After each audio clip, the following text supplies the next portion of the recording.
Bonjour tout le monde. Alors il fait noir, c'est normal, hein, il est 6 h du matin. Qu'est-ce que je suis claqué en ce moment, je vais pas faire le bureau des pleurs à chaque fois que je fais une vidéo, mais oh la vache. C'est vraiment la reprise, hein. Je fais des horaires. D'ailleurs, il faudrait que je vous en parle, ça aussi, il faudrait que je fasse une vidéo avec ça. J'ai un chef faillon là d'un de nos clients. Enfin, pas mes clients à moi, le client de la personne pour qui je travaille. C'est une agence très connue dans le BTP, et le mec là dans cette agence c'est un maghrébin. Et ben je peux vous assurer que c'est un véritable tyran, et il nous fait faire des trucs de dingue. Les chauffeurs ne tiennent pas là-bas. C'est-à-dire, quand je dis qu'ils tiennent pas, c'est qu'ils ne restent pas. Ils ne restent pas, et le dernier en place il a démissionné. Moi ils ont essayé de m'y mettre, mais ça va pas bien se passer à mon avis. Voilà. Bon, c'est pas grave, hein, vous inquiétez pas, je veux pas me la raconter, mais c'est un fait avéré. Je suis très qualifié dans ce que je fais, et quand je quitte un boulot, si je suis amené à quitter mon boulot, je peux vous assurer que j'en retrouve un derrière, illico presto, quoi. Illico presto. C'est ça qui est bien quand tu es spécialisé dans un truc que il n'y a pas beaucoup de gens qui savent faire. Ou même s'il commence à y en avoir beaucoup, toi tu as une longueur d'avance, quoi, au niveau de la dextérité, au niveau des connaissances, qui fait que tu as toujours... comment expliquer ça, t'as un CV qui est assez vendeur, quoi. Enfin voilà, c'était pas pour parler de ça, mais quand même, il faudrait que je fasse une vidéo sur les comment on appelle ça, les chefs d'équipe maghrébins. Vous voyez ce que je veux dire, ou même de couleur, hein. C'est-à-dire un chef d'équipe de couleur, hein. Pareil, hein, même combat. Je peux vous assurer qu'il y a une ségrégation. Et alors, je ne peux pas généraliser parce qu'encore, j'ai pas le droit de le faire, donc je vais pas généraliser. Mais si on me demandait mon opinion à moi, c'est-à-dire hors vidéo, hors YouTube, vous pourriez constater en fait que moi, mon constat, et ce que j'en pense aujourd'hui après 50 ans, j'ai 50 ans, donc alors vous allez me dire, ouais, mais les 10 premières années, tu l'as pas constaté ça? Oui, si, en fait, parce qu'après, en me souvenant, quand tu as 20 ans, tu te souviens de quand tu étais petit, tu te rends compte que le comportement qu'ils avaient dès la primaire, comment expliquer ça, c'était le même, en fait, c'était des signes avant-coureurs, quoi, en fait, de ce que tu vois après, une fois que tu es adulte. Et là, tu comprends que ça a toujours été comme ça, et ça sera toujours comme ça avec ce type d'individu. Et donc... Là, cette vidéo, je vais faire tranche de vie avec un subsaharien au travail. Et ça, au travers de cette histoire, c'est quelque chose que je vis régulièrement avec des subsahariens. C'est quelque chose que je vis régulièrement avec des subsahariens.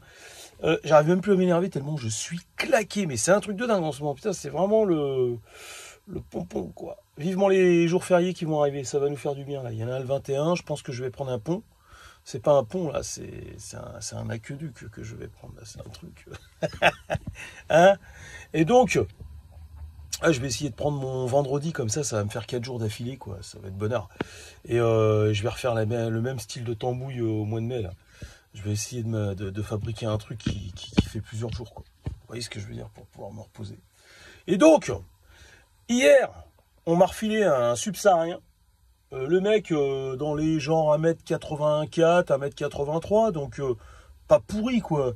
Il devait afficher à peu près 80 kilos sur la balance, donc bien proportionné. Normalement, le mec a tout ce qu'il faut, quoi. Vous voyez, pour être dynamique, je parle. Pour être dynamique. Après le reste, j'en ai rien à foutre. Je m'en branle, comme on dit, hein. Et le mec, normalement, il est équipé, c'est-à-dire pour faire face à la vie. Vous voyez ce que je veux dire ou pas? Il est jeune. Ah ouais, j'ai oublié de le préciser, c'était un jeune. Il devait avoir une vingtaine d'années. Alors, on me le refile, et il y avait du pain sur la planche. Et alors, le mec, bon, je ne veux pas passer par 4 chemins, une molasse, j'ai jamais vu ça. Un partisan du moindre effort. Moi, j'appelle ça un artisan du moindre effort. C'est-à-dire qu'à un moment donné, ça devient un art. C'est un métier, quoi. Vous voyez ce que je veux dire? Donc là, c'est plus un partisan du moindre effort, c'est carrément un artisan du moindre effort. Le mec, il vous fait ça, mais vraiment aux petits oignons, quoi. Il vous fait ça bien, le mec, hein. C'est vraiment la feignasse absolue, quoi. Et ça, des subsahariens comme ça, mais pas que des subsahariens. Je suis au regret d'annoncer, hein, s'il y a des Antillais qui regardent, que j'ai eu beaucoup d'Antillais qui étaient comme ça aussi. Aïe, aïe, aïe, aïe, aïe. Mais bon, c'est encore autre chose, les Antillais. C'est encore autre chose. Et donc, avec les subsahariens, c'est encore plus marqué parce qu'ils sont indolents, ils sont désinvoltes. Et méprisant même. Hein. Désinvolte, c'est être méprisant déjà. Et donc, le mec, au début, ça allait. Les premières heures, bon, j'ai vu qu'il était un peu... il traînait la patte, il était un peu feignant. Et après, ça a été de mal en pire, mais assez rapidement. Hein, c'est-à-dire qu'à partir du tiers de la journée, les deux tiers de la journée, ça a été un supplice de travailler avec ce mec-là. Alors, il traînait la patte, il était là, il était mollasse, et on devait ramasser des barrières. Il voulait absolument mettre le tas de barrières tout d'un coup par terre, quoi. Je lui dis, mais on va se blesser. En plus, mais les une par une, les barrières. Allez, vas-y, faut être rapide, c'est tout. Faut être dynamique. C'est des barrières qui sont hyper légères, en fait. Elles sont très légères. C'est des grilles, c'est pas lourd. Il faut les prendre ou alors on les prend par deux. Mais pourquoi il voulait les prendre en paquet? Parce que comme ça, il les faisait tomber, en fait. Enfin, il les faisait tomber, il les maintenait jusqu'au sol, mais c'était pour gagner du temps, pour en faire le moins possible. Alors vous allez me dire, mais non, il est courageux, il préfère en porter plus que... Non, parce que ça allait pas plus vite en réalité. Parce qu'après, une fois qu'il les avait mis par terre, pour lui, c'était du temps à rien foutre. En fait, lui, il gagne pas du temps pour travailler plus vite, pour quitter plus tôt. Lui, c'est... D'ailleurs, on n'aurait pas quitté plus tôt, mais lui, il traîne la patte, c'est comme ça. Voilà, lui, il traîne, il fait durer la journée, il joue la montre. Au lieu de faire 10 trucs dans la journée, si vous voulez, il va en faire 3 ou 4. C'est ça son objectif, en fait. C'est pas de raccourcir la journée, parce que, quoi qu'il en soit, on nous la raccourcit pas la journée. Et donc, une fois qu'il avait mis les barrières, il traînait la patte pour aller... On aurait dit un mec qui avait une maladie, je sais pas. Il n'avait pas de maladie, hein, pas trop lui des excuses. Pour aller chercher des plots, il était d'une lenteur absolue pour mettre les élingues. Je lui ai montré comment il fallait faire. Moi, j'ai 50 ans, vous auriez vu. C'est pas pour me la raconter, mais je suis dynamique par rapport à lui. Je monte en haut du camion, je redescends et tout. Je suis hyper dynamique. Moi, je perds jusqu'à 2 kilos dans une journée. Des fois, ça m'arrive. Et je suis hyper dynamique. Pour installer les élingues, En plus, je lui ai montré la méthodologie pour aller plus vite et pour pas se faire mal au dos et pour pas se casser le cul, quoi. C'est-à-dire que il y a des techniques pour aller vite, faire bien, en se fatiguant moins et en faisant avancer le travail. Et je lui ai montré tout ça. Et à un moment donné, alors il était censé descendre du camion à chaque fois. Il m'accompagnait pour ouvrir le portail. C'est normal. On est deux. Il y en a celui qui conduit reste dans le camion et celui qui est et il faisait tout à chaque fois. Tous les prétextes étaient bons pour me dire à moi d'aller ouvrir le portail. Alors des fois. Il ouvrait le portail, mais il voulait pas le refermer, c'est-à-dire qu'il marchait. Je lui dis, tu vas où? Il me dit, je vais là-bas, je vais commencer à préparer. Non, je lui dis, attends que je passe. Il referme le portail derrière. Referme le portail derrière. Parce qu'après, on a des fois, on a des gens qui font des incursions sur le site, donc il faut refermer systématiquement le portail derrière. Et donc, le mec à chaque fois, il cherchait à fuir. C'est les tâches qui lui incombaient, c'est-à-dire que le chef d'équipe lui avait donné. Il cherchait tout le temps à les fuir. Et il essayait de me refiler le boulot, quoi. C'est-à-dire qu'on voyait qu'à chaque fois, il estimait qu'il avait ramassé 2 plots, alors il me laissait les 2 plots qui restaient. Vraiment un enculeur de mouche, quoi. Alors que moi, j'étais là, j'y allais vite. Voilà, je ramasse 2 plots, il y a encore 2 plots à côté de moi, je vois qu'il est à 5 mètres, je les prends, je les mets. C'est pas genre, j'ai ramassé 2 plots, alors je suis là en train de compter le nombre de plots que j'ai ramassés par rapport à lui. Ça va, c'est n'importe quoi. Et ce mec-là... il travaille pour une grosse entreprise de BTP, quoi. Il a été embauché. Alors, je sais pas, il a été embauché en CDI, en CDD. Je ne connais pas la nature de son contrat. Peut-être que c'était un intérimaire. Moi, c'est pas le sentiment que j'ai eu. Je pense qu'il était bien intégré à l'équipe. Et alors, moi, je vois pas ce qu'on a à gagner à embaucher des gens comme ça. C'est des gens qu'on me dit, ouais, ils traversent des milliers de kilomètres, ils traversent la Méditerranée. Mais moi, je suis capable de le faire, ça aussi. À la différence que moi, une fois que je suis arrivé sur place et que les gens m'ont donné ma chance et qu'ils m'ont donné du boulot, enfin moi je ferais pas ça personnellement. Quand je dis je suis capable de le faire, c'est-à dire que pour moi c'est pas une prouesse, c'est pas une prouesse. Faut arrêter de nous vendre du rêve. Faut arrêter de nous vendre des héros qui n'existent pas. Faut arrêter. C'est des gens, des fois c'est souvent, je vous avais déjà dit là-dessus. Faut s'inquiéter de l'état sanitaire de la France. On a des gens en France qui débarquent, ce sont des arrivistes. Ils traversent, quand tu traverses une embarcation de fortune et tu mets ta vie en danger pour de l'argent, c'est que quelque part il y a quand même pour moi, pour moi, ça dénote un comportement sociopathe, parce que t'es un arriviste, t'es prêt à tout pour arriver à tes fins, même à risquer ta vie. C'est complètement débile.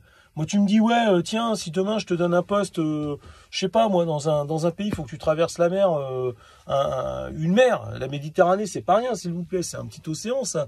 C'est une mer, mais c'est la plus grande mer du monde, hein, il me semble, hein, la mer Méditerranée. Il me semble. Hein. Enfin, quand je dis mer, c'est-à-dire, je vous parle d'une vraie mer, un truc entouré de terre, quoi. Je vous parle pas des mers intérieures, là, qui bordent un océan et tout, genre la mer de Chine. Mais enfin, c'est hyper dangereux. Moi, je m'y aventurerais pas. Tu peux te faire bouffer par un requin. Tu peux mourir noyé, mourir d'hypothermie. Tout ça pour de l'argent, quoi. Donc ça montre quand même comment expliquer ça, la mentalité qu'ils ont. Et après, quand ils sont là sur place, on s'aperçoit que c'est pas des flèches, c'est pas non plus comment expliquer ça, on nous ment, on nous vend des héros, c'est pas des héros. Et moi, je le vois, je le constate dans le BTP. Je sais que je suis pas le seul, parce que j'ai déjà eu des commentaires. Et alors, le mec, toute la journée, c'était ça. Une molasse, pas possible, il fallait être derrière son cul. À un moment donné, il était midi moins 20. Je lui dis, bon, écoute, toi, tu vas aller manger. Il me dit, oui, ça, c'est son droit, je le respecte, il n'y a pas de souci. Et moi, je lui dis, bah, pour gagner du temps, pour rattraper un peu le temps perdu, moi, je vais faire ma coupure plus tard et je vais faire avancer le travail. Et il y avait des tas de terre à ramasser. Et je lui dis, par contre, passe-moi un balai et une pelle, parce que moi, j'en ai pas. Donc, avant d'aller manger, si tu veux, là, comme il a arrêté de travailler, il était moins 10, hein, midi moins 10. Je lui dis, là, tu vas manger dans 10 minutes. Est-ce que sur le chemin, on se rejoint là-bas avec mon camion? Et avant de rentrer dans le réfectoire où tu vas manger, avec ce qu'on appelle la base vie, tu me donnes une pelle et un balai. Je vois ce petit enculé arriver, en train de discuter avec un autre subsaharien. Pas de pelle, pas de balai. Je lui dis, ma pelle et mon balai, s'il te plaît, tu les... Il me dit, non, mais attends, ils sont dans le container. Va chercher dans le container. Je lui dis, mais tu m'as dit que tu allais me les donner. Tu m'as dit que tu allais me les donner, c'était convenu comme ça. Tu passais par là. Moi, je t'attendais avec le camion. Et sinon, moi, et t'étais censé... Le container, t'es passé devant. T'es passé devant. Je lui dis, t'es passé devant le container. Il me dit, oui, mais là, c'est juste là. Je me suis dit, mais vas-y, laisse tomber. Je me suis dit, laisse tomber. C'est une feignasse. Mais une feignasse. Il y avait 5-6 mètres à faire là, sur le côté, en pas de côté, là, pour aller chercher la pelle et le balai. Je lui dis, il est ouvert le container? Il me dit, oui, il est ouvert. Je lui dis, tu vois, je suis sûr qu'il est fermé. Bon, il était ouvert. J'arrive, j'ouvre, je vois dans le premier container, c'était pas ça. J'ouvre le deuxième container, je vois la pelle et le balai. Et là, je prends la pelle et le balai et je vais travailler. Il est arrivé à la bourre, c'est-à-dire qu'il est arrivé même avec du retard. Il est arrivé avec au moins 10 minutes de retard. C'est pas grave. Et le dernier truc qu'il m'a fait toute la journée, c'était comme ça. Il a fallu il voulait pas, à chaque fois, il voulait pas descendre pour ouvrir. Enfin, il voulait pas refermer le portail. Je lui dis, mais referme le portail. Mais non, mais je dis, referme le portail. On nous a demandé de refermer le portail. Et à la fin, sur la dernière intervention, je le vois. Il dit, ouais, referme le portail derrière toi. Je lui dis, bah, tu montes avec, mais c'est à toi de fermer le portail. Coco, je suis dans le camion, moi, qu'est-ce que tu racontes? Et là, manque de peau pour lui, le chef l'a vu. Et il lui a fait, va fermer le portail. Il lui a parlé comme un kleps. Comme un kleps, hein, il lui a parlé. Mais c'est normal, à un moment donné, t'en as marre quand t'as des asticots comme ça, tu travailles avec des énergumènes comme ça, puis à un moment donné, tu parles mal, t'es obligé. Et ça, c'est un phénomène qui est récurrent. Et alors, quand je vous dis le portail, il y avait quoi? Il y avait 40 mètres à faire, hein. Pour un jeune de sa trempe, 40 mètres à faire, c'est quoi? Pour aller fermer le portail. Et donc, il voulait pas fermer le portail sur le dernier coup, parce que lui, il allait prendre la tangente sur un autre endroit sur le chantier, sur le site. Mais c'est à lui de fermer le portail. C'est lui qui en avait la responsabilité du portail. C'est-à-dire que si le portail se retrouvait ouvert, si vous voulez, c'est lui, c'est un mec de l'entreprise qui devait...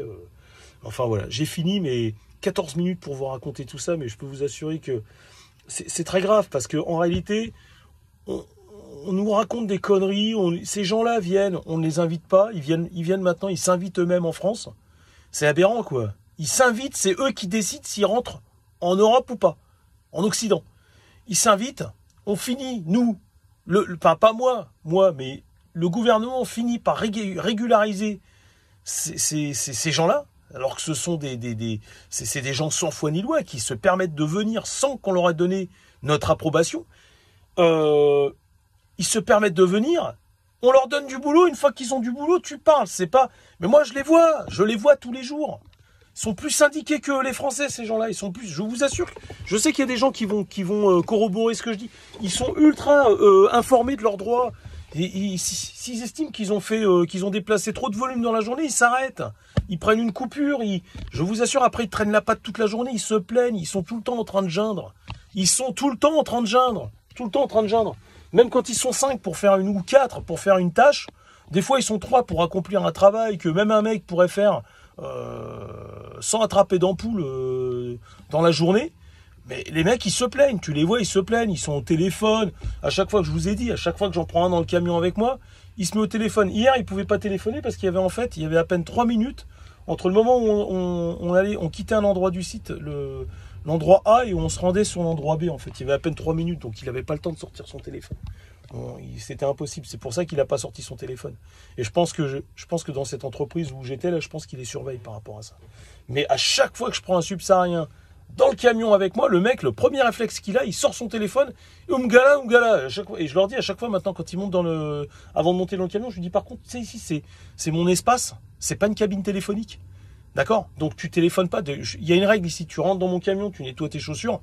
Si elles sont sales, parce qu'ils nettoient pas, hein, ils vous dégueulassent votre camion, mais tu crois qu'ils vont le nettoyer en sortant, ils s'en battent les steaks. Et ils vous dégueulassent votre camion, ils s'en foutent complètement. Et après, ils téléphonent. Et donc si vous l'avez pendant une demi-heure à côté de vous, même 10 minutes, c'est déjà trop. Ils hurlent, parce qu'ils parlent à 80 décibels en plus. Hein. Ils parlent à 80 décibels avec leur téléphone. Et ils hurlent.